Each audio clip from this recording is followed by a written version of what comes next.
Следващата група е една голяма загадка. В нея са Атанас Ловчинов, Чавдар Грозев, Мартин Акинреми и Ваня Терзиева. Когато съм сама. Айде, искаш ли да се обзалагам от после? Айде. Аз казвам, че не е случайно. Аз казвам, че е случайно. И аз съм за случайно. Здравейте, здравейте. Здравейте. Обзаложихме се коя песен сте избрали и ни е много интересно да чуем какво ви е било решението. Коя е песента, кажете, моля? Direction. One way or another. Ма много готино настроение има тук на сцената. Виждам, то си личи. Чия беше идеята за песента? Ако знаете, че се карахме като котки, се драхме преди да излезем на сцената, няма да повярвате. One way or another, I'm gonna find you. Всички заедно да изпееме. Всички заедно накрая, а другото си го разделете. Аз се качвам да взема душ. Ваня отива да си вземе душ и я няма повече от час. Това разстройва най-вече фризьорът Чавдар. Ще се оправяме тримцата. Да. Чоче. Няма се прягаш, бе? Пак си тук.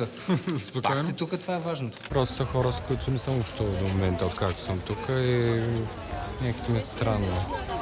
Надявам се поне да изпъкна по някакъв начин. Ванче, нямам нищо против, но ние един час стояхме тук и пяхме и ти каза, че 20 минути само ще отсъстваш. Аз тичах като луда надолу по 2 километра, за да им направя копия.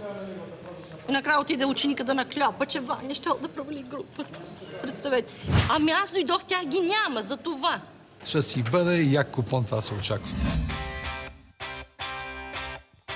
One way or another, I'm gonna win you. I'm gonna meet you one way. Maybe next week, I'm gonna meet you. I'm gonna meet you. I'll meet you. Woo!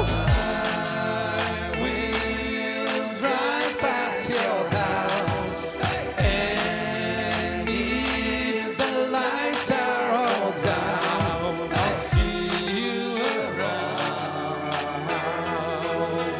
Come on! One way to another, I'm gonna get you. I'm gonna get you. One way to another, I'm gonna find you. I'm find you. One way or another, I'm gonna win you. I'm gonna meet you. One way, maybe next week, I'm gonna meet you. I meet you. Ако сумираме възрастта ви, майче ще сте най-възрастната група от всички до тук. А всъщност показахте енергия като на абсолютни младежи. Браво! Браво!